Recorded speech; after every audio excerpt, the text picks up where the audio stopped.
শহরে দেখবেন কেউ কারণ নয় শহরে, কিন্তু গ্রামে কিন্তু সবাই সবার সঙ্গে ইয়ে করে। গ্রামের সেই মানুষের মনে সেই জিনিসটা নেই। তবে আগেকার মতো গ্রামের এখন মানুষ অনেক পরিবর্তন হয়ে গেছে। আগে যেমন মানুষের মন ছিল খুব ভালো মিষ্টি, হ্যাঁ, তাদের মনটাই ছিল আলাদা রকম, কিন্তু এখন নেই। তবুও আছে, শহর থেকে গ্রামে তবুও আছে। শহরে কেউ কারণ নয়, অবাধে অচিন্ত গতিতে বদলায় চেহারা।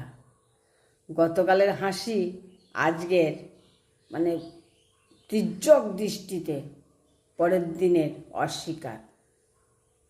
গিরগিটি হয়তো শিখে গেছে বেঁচে থাকার তাগিদে প্রকৃতির নিয়ম মানতে। গিরগিটি রং বদলায়, দেখেন না, প্রকৃতির নিয়ম মেনে থাকে তো রং বদলায়, বলে না গিরগিটি খুব তুই গিরগিটির মতো রং বদলাস। সে ঠিকই করে, যেখানে যেমন সেখানে তেমনভাবেই তাকে ইয়ে করতে হয়। কিন্তু এই মানুষ শুধু স্বার্থের খাতায় নিজেকে লিখে যায় অনবরত, স্বার্থের খাতায়।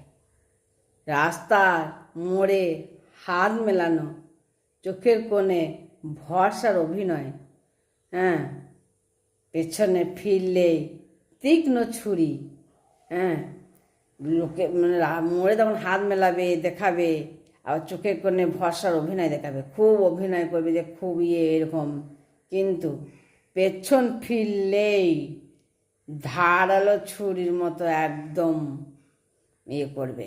এই শহরের বাতাস মানুষের নামহীন মুখগুলো একেবারে চলমান ছদ্মবেশ।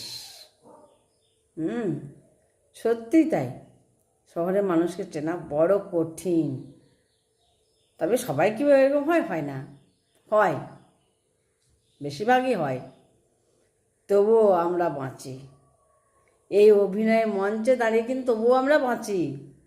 হয়তো অভ্যাসে, হয়তো অচলায়তনে, হয়তো এখনও আমরা হয়ে গেছি রং বদলানো প্রাণী, গিরগিটির মতো, তাই নয়?